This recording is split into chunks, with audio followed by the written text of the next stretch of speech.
more times we travel around the sun. So my research took me to this field of parabiosis. Now, parabiosis is now something that's kind of people have heard about. When we describe it, this is an amazing series of studies, and it was reproduced in multiple universities. And it's where you take an old mouse and a young mouse that are clones of each other. And you take these little mice and you sew them together side by side, so they run around the cage partner. And an amazing thing starts to happen as they share a microcirculation. Within about a week, multi-tissue regeneration starts to occur in the young mouse, or in the old mouse. And the increased blood flow starts to happen. Muscles regenerate faster after injury. The sense of smell comes back in a mouse, which we know is deeply tied to neurogenesis. And then there's increased neurogenesis in the hippocampus. It was really quite remarkable, and the poor young mouse is kind of stunted by being exposed to old. Turns out old is toxic. Old plasma contains substances that maintain old, in a vernacular way of saying it. And so, when we think of the plasma, we don't give it a lot of credit, right? What is blood? Blood are, first of all your formed elements, your platelets, your red cells, your white cells, and then everything that's left over in the liquid, that is your plasma. And plasma contains mostly, we think of proteins, albumin, immunoglobulins, fibrinogen. This contains proteins. But it also contains hormones, it contains nutrients or vitamins or minerals, it contains electrolytes, peptide, exosomes, fat, sugars, organic acids, cytokines, and it also contains a lot of things that are challenging for us: toxins, infectious particles, metabolic waste, damaged molecules. So this plasma is the interface between the outside world and your inner world, right? When you breathe, how does your oxygen kind of travel? How does it travel through your hemoglobin, but it gets into the hemoglobin by going past the plasma? Your plasma contains your nutrients. It is the great interface between your gut and your internal organs. So what's contained in there is incredibly important. It is your habitat. It is your internal habitat. So not just looking at the cellular structures, but it turned out that these old mice that had been connected to a young mouse and put into a maze were able to solve the maze faster. They actually had improvement in cognitive function, and so that corresponded with what was being seen in the Petri dish. That's pretty remarkable. We're not just seeing a cellular change, but a phenotypic change in the animals themselves. And by parsing this out, it was found that there are certain substances in old plasma that decrease neurogenesis. If we compare the old mouse and the young mouse, the circled area is the hippocampus of the young mouse as after it was attached to an old mouse. And there is a decreased number of dark cells, which are the cells that are undergoing active neurogenesis in the hippocampus. The panel right below the blue circle is you see more dark spots than on the panel compared to its immediate left. That means we're seeing more neurogenesis in the old mouse after they were exposed to young. And then if you take the young plasma, or even just dilute the old plasma, it increases the spine density of existing neurons. So the neurons that are there start to make more connections themselves. It induces synaptogenesis, so the making of new synapses. So learning becomes something that is more capable. And I think this is a therapy of changing the habitat.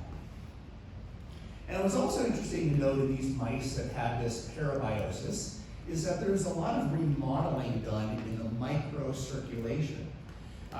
In the blood vessel volume in the SVC, is the hippocampus of a young mouse, it increased after the exposure to young plasma. So that's really remarkable, because you can improve, like we talked a little bit about the connection of microcirculation and vascular health. every single long-term health condition.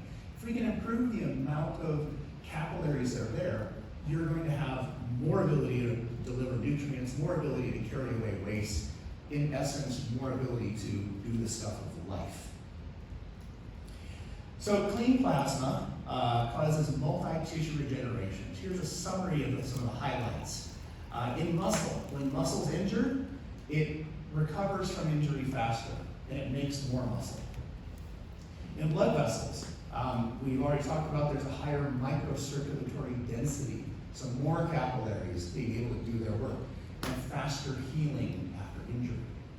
In liver, we see reversal of fatty liver disease. We see increasing a younger phenotype and increased resistance to toxic insult. In the brain, we see new neurogenesis, better memory testing, or what I mentioned, increased synaptogenesis. In the kidneys, there's decreased markers of aging that takes place. In the immune system, younger phenotype is associated. We start to see the more T cells, fewer B cells. And the T cells and B cells have a greater level of adaptability to them. In the skin, bone, and connective tissue, we see a younger phenotype again with the reversal of the osteoporosis process. Remember, let's think about verbs rather than nouns when we're thinking of healthcare. Osteoporosing is reversed, and that's what we're always looking at, process. And DNA repair is accelerated with repeated exposure to clean plasma. The levels of 8-hydroxydeoxyguanosine, which is a marker of DNA injury, continues to decline as a result of more DNA repair. Pretty incredible stuff. And there's hundreds of many studies that have been done letting these mice live a longer period of time, but in the ones that have done, it does appear that there is a true benefit in longevity as well. So this is fascinating. You took stem cells. If on the top panel, you see young stem cells in a young niche or a young habitat. They have effective repair. If you, in the blue panel, we see there are old stem cells in an old habitat, and that has fibrosis, inflammation, and ineffective repair. If you take those old stem cells and you put them into a young environment, they start to behave the age of their environment, and you start to have a upregulation of tissue repair. So improved habitat says improved stem cell function. As Dr. West was talking earlier today, he was talking about taking the nucleus of a somatic cell and putting that into an embryonic habitat. It changed the expression, methylation patterns, etc., of that area. Habitat is we're all about it.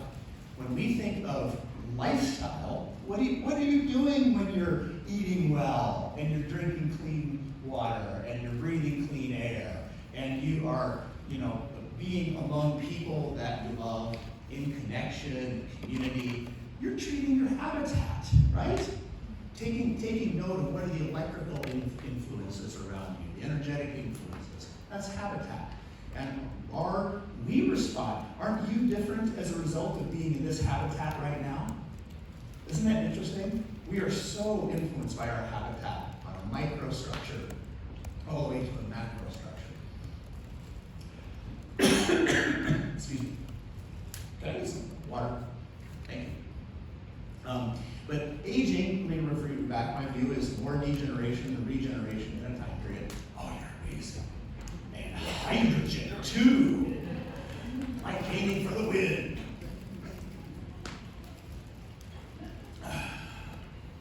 How zoom, ready to go. All right. And then, if we think of these age-imposed biochemical changes in the habitat of our tissue stem cells, inhibit the performance of this pool of cells that its job is to create regeneration. You cut your hand. It just always amazes me And every time I get a little cut, I sometimes get a little neurotic just watching it. It heals. It's amazing to think of that ability of these kind of secret agents that are sitting there quiet, and all of a sudden these sleeper cells get activated and doing good work of healing. That's really amazing. And it has their ability to do so depends on their habitat. So if we can slow down habitat aging, that slows down progenitor stem cell aging, or it changes their expression, and that increases tissue regeneration, and that slows tissue and organismal aging. Neuroplasticity. This blows my mind. Look at this. This is a growth cone of a neuron moving forward and finding another neuron and creating a connection with it thereof. This is neuroplasticity. This is changing your mind. Changing your mind is a physical event. That blows my mind. And so the more diminished or the more decreased your energy is, the fewer raw materials you have present that can do this work, the harder it is to change your mind. And if we start to think of this, isn't it interesting that those individuals that seem to have the least, their life force is starting to diminish, they don't change their mind very often because it's harder. It is literally hard work to do this. And so an improved cellular habitat enables you to have cognitive flexibility. So here's the big idea. The stem cells we depend upon for body-wide repair are the stem or progenitor cells embedded in the tissue needing regeneration. There's wonderful things that can be done with exogenous stem cells and stem cells from another human, allogeneic, but the autologous residential healing that you do every day is the healing of those stem cells that are resident in your tissue. You have to use local contractors, right? You can't necessarily bring in excess teams to do the day in, day out work of healing, right? And that whole idea of, are you going to give a man a fish, or are you going to teach him to fish? If you work with the habitat, you have the opportunity to teach every man to fish, every one of these progenitor cells, to do a better job of what their function is. So, here's another big idea. You really think that old and dirty plasma makes old stem cells act old. If you clean the blood, the plasma exchange, it induces old cells to act young and repair more. This is very evident. Look at Betty White. How did Betty White stay so young? I'm going to show you. She managed her environment. So, and I think, and it's because as you start accumulating birthdays, it's very important to hang around younger people, isn't it? I mean, you act the age of your environment. It's a universal principle. So I gave a TED Talk on this in 2018, really talking about what I said yesterday, how do we look at a systems biology approach to healthcare, and how can we do a comprehensive view of all the things that may be missing or in excess, etc. And then how do we work with this habitat optimizing plasma exchange? And you'll see in my hands is a tensegrity structure. Wish I would have brought one. But a tensegrity structure is a beautiful bunch of dowels and rubber bands. You push on it, wing, the whole thing changes. And a tensegrity structure is a great way of showing people what a system is. Because a system is something that's greater than the sum of its parts. And it all interacts together. And that's the way I believe we have to look at our existence, our biologic realities, our social realities. We're all connected. And so the better we're connected, the more dynamically we can interact, the more health or more wholeness we actually create. So, this is a review from yesterday. The early signs of dementia and the consequences of dementia. I had several people come up to me after this and said, oh, didn't like that slide. But because when we start to see those small slips happening, that is, remember, we first start out by having MaxWell, our optimal state of body, mind, spirit, that best helps us pursue our dreams, fulfill our purpose, and enjoy the journey, right? That's MaxWell.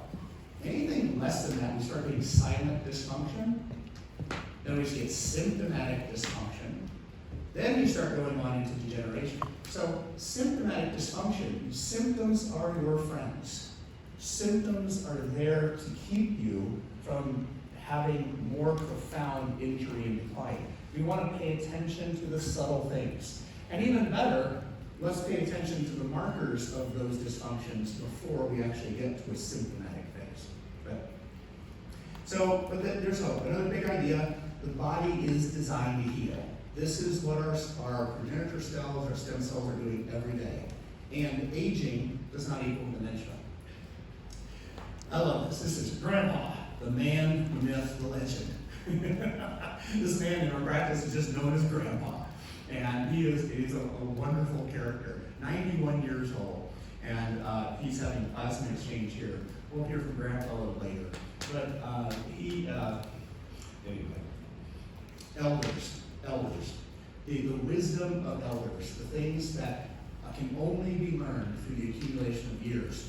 I think this is incredibly important for us to honor. So, a great study that was done, this is the AMBAR study. Who here is familiar with the AMBAR study? Show of hands. Okay, that is a tragedy. Everybody should know about the AMBAR study. This got snuck out in 2020, kind of in the middle of the pandemic. There was no press given to it whatsoever. And it's a travesty that this was not given, shouted from the rooftops, I believe. I think it is a moral failure. I think there's good reasons why that happened. But so in the AMBAR trial, this was it was looking at plasma exchange as a treatment for Alzheimer's disease. So they did 6 weekly plasma exchanges where you pull out the old blood, goes into an apheresis device, it separates out the red cells in the plasma, you remove the old plasma, you replace that with albumin, so essentially saline with the most abundant protein in the blood, which is albumin. And then all of that gets recombined and goes back into the body. And a full-scale plasma exchange will remove about 2,500 to 3,500 cc's of your plasma in a single sitting, right? So like 3 to 4 liters of plasma comes out of your old plasma comes out, and this cleaner replacement fluid goes in. Now, and then they did that therapy once a week for 6 weeks, and then once a month thereafter, they gave them a little mini exchange of about 650 cc's. They just pulled out kind of what would happen like in a plasma donation. And so their old blood would come out, a little bit would be taken out, and a little bit of albumin would go back in. They maybe gave you some immunoglobulins or not, and then all that came back into the body. That was the AMBAR study, right? And remember the slide I showed you yesterday of this curve of the relentless progression of dementia? And in this AMBAR study, there's a 61% decrease in the rate of progression. 61% rate decrease over 14 months. This is land, nothing ever touches this. The best some of the new monoclonal antibodies therapies do in the world right now is about 20% decrease over 12 months. And that's with a lot of risk with regard to brain inflammation, etc. So this is the line is the treatment line. So they still had decline of function, and these are individuals with moderate Alzheimer's disease. There's nothing moderate about moderate Alzheimer's disease. You're actually already institutionalized. You may not remember family members at this point in time. Nothing moderate. Severe is when you've lost body functions and are bedbound, etc. So, not progressing is a win. Let's remember, whenever we're looking at a degenerative process, there are 3 wins. The first win, don't get bad as fast, right? Take this curve and move it to this curve. The second win is don't get worse at all. Let's stop progression. The third win is let's get better, okay? Dead brain cells are really hard to bring back, okay? So you want to address this as early as possible. But this is what's very interesting. So like I said, we did 6 weekly plasma exchanges, and then we did 1 mini exchange a month thereafter. So, but what I'm circling right here is the data you just saw. This is moderate Alzheimer's disease. But in mild Alzheimer's disease, the picture is much better. We actually see a lower rate of decline for the group that was in placebo. But in the treatment group, they actually had improvement over 14 months. So let me say this again. This is improvement in cognitive functioning and quality of life functioning over 14 months. These individuals who had even this mild, this type of plasma exchange. But look at this curve for a second. We'll get to this. But the earlier in the process, the more benefit one person likely receives.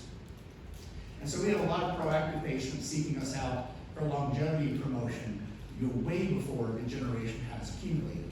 And I think, given what I've shown you about changing the habitat and how that then changes cellular behavior, that is reasonable. I think it's wise. So take a look at this in another way. Of these curves, notice where almost all of the benefit happened. It happened in the first 6 months.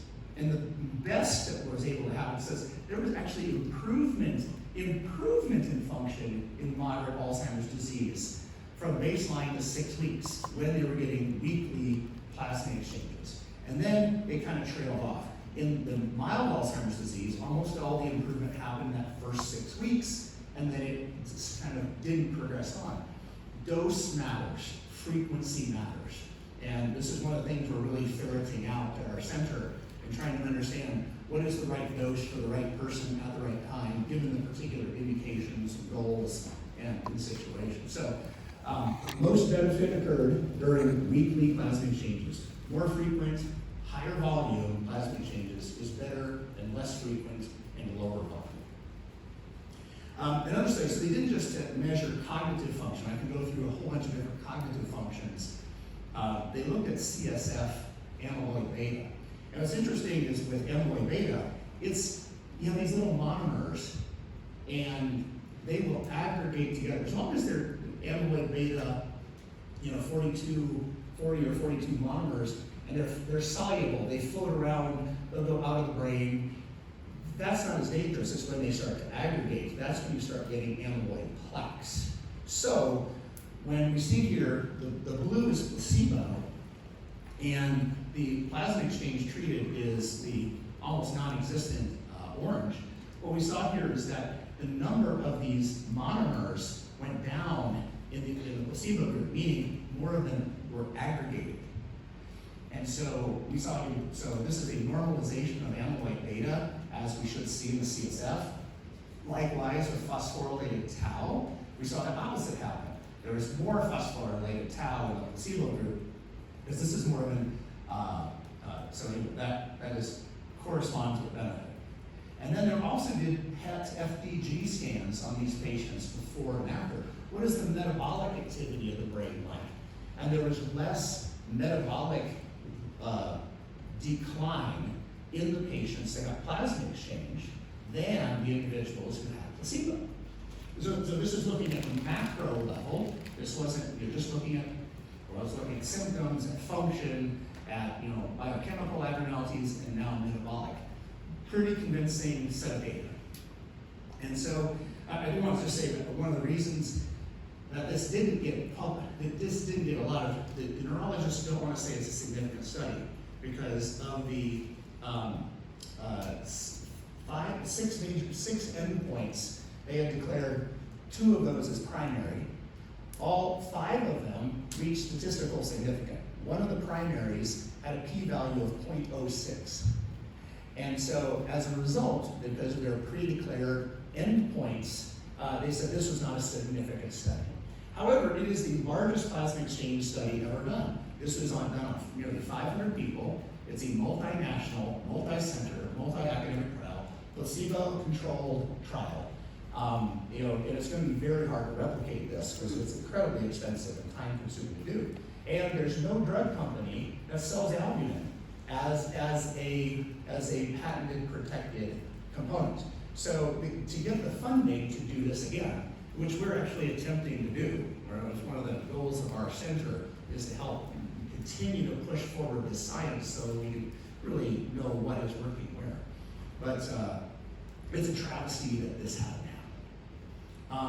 So let's think, what are the mechanisms of action? Well, why would this be happening? We see in the mouse this multi-tissue degeneration. We see in dementia. Listen, if you want to grab a condition to study and really expect failure, Alzheimer's is a great place to start. Fair? I mean, that is a multi-system, feed-forward, degenerative process. And so, if you can move the needle in Alzheimer's disease, which we know is a condition tremendously associated with the process of aging itself, it should really give us curiosity about why should we not be doing this more frequently. So mechanism of action. What do? You remove autoimmune antibodies that can be attacking the tissue. Remember the autoimmuning component. You remove immune complexes associated with disease. You remove inflammatory cytokines. You're giving the body's inflammasome activation a break. And so these inflammatory cytokines are very actively involved in promoting senescence, atrophy, and ongoing inflammasome activation. When you do this plasma exchange, you actually make antibody-producing cells more sensitized to immune-suppressing drugs. So when we are dealing with severe autoimmune disease, utilizing rituximab and so many other immune-modulating drugs, they work better. Now listen, I am not a natural doctor, okay? I do tons of natural therapies, I've formulated a bunch of supplements, whatever. I just care what works. Let's do what is wise and works. And so I totally agree with Richard. We're never going to be getting to 150 without pharmaceuticals. So, and then we replace plasma components that may be missing in certain autoimmune diseases, so like immunoglobulins. We're retraining epigenetic set points. You'll see we repeatedly are able to change our methylomic biologic age measurements in individuals. And that's because you're changing the epigenetic set points. And then we see resetting of transcriptional behavior. So transcriptome is, you have your DNA, that's like your hard copy of your blueprint. And you don't want to take you want to take the original copy to the work site, so you make a transcription of that, which would be your RNA. And then you take that to the work site, and that transcribed copy now gets translated and makes protein. And protein then determines what your cell does. So when you think of the transcriptome, that's a way of saying, what are these cells, what DNA is turned on right now? It's a very interesting way of understanding what is cellular behavior. And the transcriptome changes tremendously with us. Okay, so yesterday we talked about the multifactorial causation of dementia. We were looking at all these different kind of pieces. Like I said, we're starting the Evan-Thea trial. We're one of 6 sites doing that trial. We're recruiting patients right now for cognitive decline and saying, how can we take a precision medicine approach to reversing cognitive decline without plasma exchange, right? So it's really studying the pie. And then we also have disintegration and aging, where we talk about primary damage, response to damage, and systems decline. So that's our mindset. If aging can be understood, we have the potential to reverse it. So that's what this is about. So our habitat optimizing plasma exchange, we call HOPE, is where old blood comes in, old plasma is removed. We keep all the red cells, the white cells, the platelets. Those are combined with these proteins, albumin, and immunoglobulins. But then we take this whole constellation of underlying factors that are dealing with what is promoting health, what is detrimental to health, and that's a cocktail. And that's very different for every person with regards to what else do we add in. And this is really a customized habitat support for an individual, not just cleaning out, taking out what's bad, but how do we put in what would be uniquely beneficial for that individual. And then all of that factors kind of goes right back in.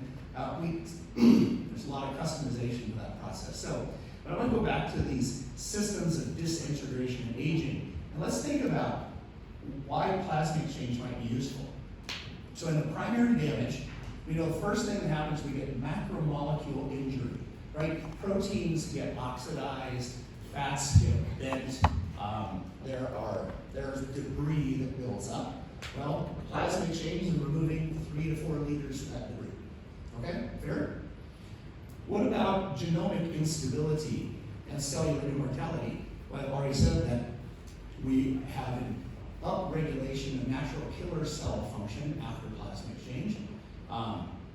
And we hope that that is actually going to prove beneficial for having good cellular regulation and not having people go towards cancer. Telomere attrition. We actually are seeing markers of telomerase modulation in our transcriptomic studies looking at before and after plasma exchange. There's epigenetic alterations that happen, right? We've talked about the methylome changing. As we age, our cells start to develop a pattern, and we have data to show that the methylome is shifted after H.O.P.E. Then we get loss of proteo, lipo, and glucostasis, right? Crazy words. But proteostasis is the management of those proteins that became misfolded or they became impaired. How do you recycle the damaged molecules so they don't build up? And this also has to do with amyloid beta, or the other markers of progressive neurodegenerative disease. And so we can activate proteolytic enzyme systems and actually directly remove lipostasis. How about the response to damage? We see here that plasma exchange improves glycocalyx function, as we've been measuring through our glycocheck test. I didn't mention this, so the test, the device we have in our office, there's going to be more of them now. For a while, we had one of only 50 in the world, and it is a microscope that goes under the tongue. It takes about 100,000 images of red blood cells shooting through the capillaries, do about 10,000 measurements per image, and then that gives you a quantified measurement of how many capillaries you have and how healthy are they, and what is the thickness of this glycocalyx. And we see this repeatedly recovering function after plasma exchange. Inflammasome activation, right? This is one of the major mechanisms of aging. Well, let's find and remove the causes and perpetuators, removing cytokines with plasma exchange. How about dysregulated nutrient sensing? Well, we actually we see the activation. Think of plasma exchange like a fast. What happens when you fast? For a period of time, you're not bringing in a lot of extra molecules into your system. Your body senses that you are deficient. And then what does it do? It responds. Health is created in response to a well-dosed challenge. And when you remove all of these proteins and substances, the body says, whoa, wait a second, we need to rebuild. And it turns on the rebuilding the genes that are set to rebuild and repair. Does that make sense? So, and I think in many ways that plasma exchange is proving lifestyle medicine. That's one of the things we're seeing here, because you can change that habitat, everything changes. How about mitochondrial dysfunction? We're seeing upregulations of mitophagy and in the transcriptomic data that we're getting off of our plasma exchange patients. We decrease the senescence, the messages of promoting senescence, and we think that that may be one of the other beneficial ways. And then when you said the systems decline, with regard to stem cell exhaustion, well, that's what we were talking about. How do we change the habitat to improve stem cell behavior? And that's, we're not increasing the number of stem cells, but changing behavior. When you're talking to somebody in a very loud room, would it be more helpful to just yell louder, or would it be more helpful for the room to be quiet? Right? If the room is quiet, you can speak in a whisper and you can transfer information. Remember I'm talking about dysfunctional substances or signals? That tensegrity structure I showed you with all the dowel rods and rubber bands, the signals are what connect one thing to the other. I mean, the fidelity of signaling is a huge important thing in health. So when you do plasma exchange, you're removing the background noise. And for a period of time, there's a huge amount of receptor sensitivity because they're not being flooded with information.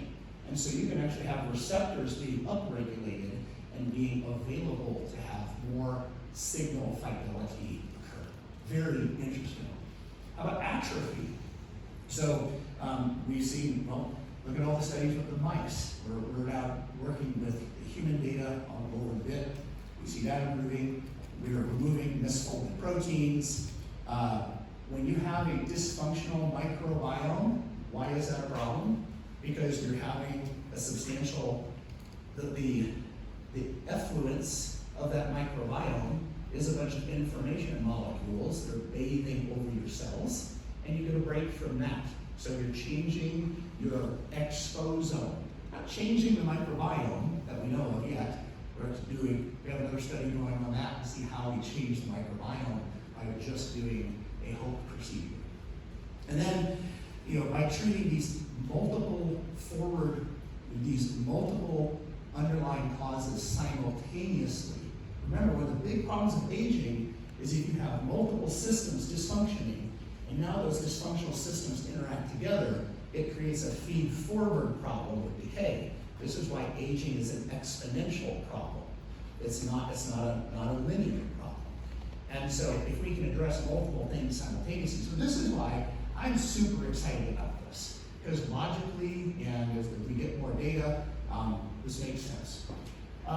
With a single plasma exchange, I just pulled one out. This is not remarkable. You can often see anywhere from 3 to 6 years change in the biologic age as measured by methylomic studies. Telomeres, so I use life-length telomere assessment of Fred's. I like their methodology as well. And here, and this is really over 1 year. In my practice, I don't separate out plasma exchange from the care of the whole human. So we have a lot of people who come just for plasma exchange, but this is one of our patients who had more comprehensive. His telomeres came down from 65 years of age to 55. And the 20th percentile, the smallest, the smallest telomeres, that actually changed, the 20th percentile changed from 47% to 87th percentile. So we're just really pleased by that. I almost shudder to say the word telomere with the company that's in the room that's here. I stand to be corrected on anything after this. So, my favorite days are the days I have to change my mind. Okay? I really love having to change my mind, getting better data that just so we're right along. But this is fun stuff. So we're doing the landmark longevity study. We have all our data gathered now, and it's in analysis. And this is a multi-omic investigation of the effects of this habitat optimizing plasma exchange on the mechanism of aging, neurodegeneration, vascular health, and immune function. And we're doing this in conjunction with a Silicon Valley firm. I can say, anyway, I'll leave it there. We've been funded to the tune of $180 million by Sam Altman, and we're looking at what are underlying causes of aging at a really profound level. Because plasma exchange is profoundly effective. But why? And how can we learn the lessons of plasma exchange and then export that out to people, greater numbers of individuals at a lower cost? There's a tremendous opportunity here. We're doing large-scale single-cell transcriptomics. Remember I told you about the transcriptome, right? This RNA that's telling you what's going on in the body. Well, we're not just doing we're actually doing transcriptomics on a single cell. So we're taking individual cells, figuring out what genes are turned on in that cell, and then doing that to the tune of 500,000 to 1 million cells per sample. It's a ridiculous amount of data.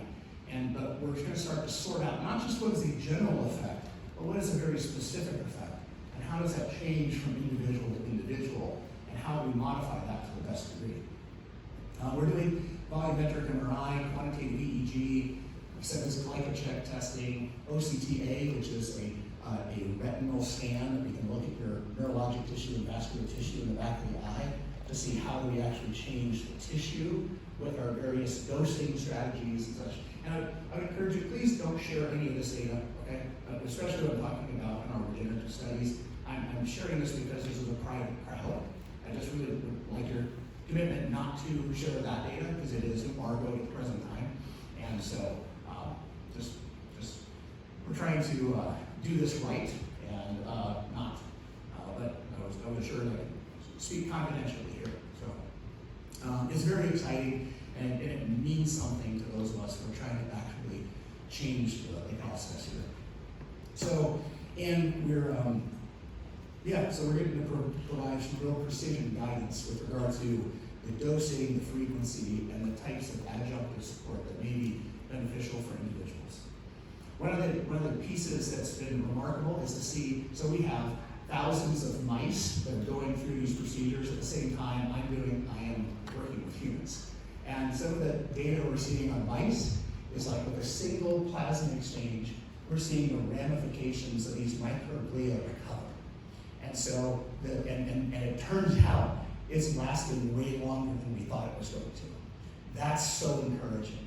That when you start, so these microglial cells are going back to a young phenotype and starting to do the work of a young set of immune cells in the brain. So the big idea is when you clean the blood, the body and the brain can work better, right? Changing our habitat. And we really think multifactorial diagnosis and treatment is important. This is Gary.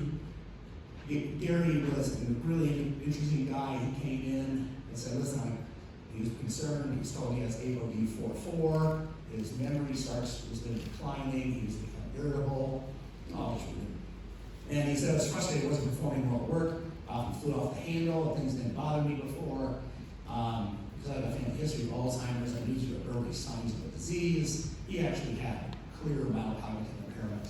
I remember I said denial is the worst comorbidity we can have. That was present. So he had hippocampal atrophy already. When we started his plasma exchange, he actually went back to working in his business. His mood got better than it had been in years, which we're really interested about. His frustration went down, and he said that now I'm more relaxed, mental clarity's improved, I can do things from memory that I couldn't do before. I feel 20 years younger and actually enjoying life again. It was really interesting. His wife went, this is amazing. She said his memory is as good as it's been and possibly better than it's been in the last 12 years she's known him. That's interesting to me. And he really didn't do any neurotherapy or neurofeedback or anything else with regard to that therapy. So, and I feel relaxed and looking forward to the future. We have a second chance at life. What's next? We're investigating, doing some multi-country work in autologous tissue regeneration. I think Dr. Gustavo Movilio is something met some of him last time you were here. He and I have been in conversations, we've been going to Wake Forest and trying to figure out how are these things implemented in ways. We have a couple IRBs that are in process to further investigate how you can induce multi-tissue regeneration at a higher level. The current applications of plasma exchange standardly, autoimmune diseases. This is standard of care for bad autoimmune disease. Multiple sclerosis, neuromyelitis optica, etc. And long COVID. So we have really good success with people with long COVID that's not getting better elsewhere. But I think this goes back to the microcirculation again. So, and here's Grandpa back. This is after his first oil change. Yes, ma'am. How do you feel today? I feel really good today. What did you do today? Well, I went out and we looked at a lot of different things, and then I helped them do a few things, and we talked about the way things had went today and how I felt and everything, and then we decided that we wasn't going to do any harsh things today, but just nice ones. Did you have And- therapy today? And I had therapy today, and I had to get myself all lined up and kicking and doing all that, and on my arms, and now since I got them things, they got them all straightened out pretty good, my arms working are pretty good. Did anybody ask you about your arms? They didn't ask me about it, but I told them about them, and What did you and, tell them? I said that my arms are working very good, and they're not hurting me, you know. You'd think with all that holes in there, Yeah, they don't hurt a bit, yeah. What are the holes from, do you remember? huh? What are the holes from, do you remember? Oh, what? The holes. Why do you have a hole in your arm?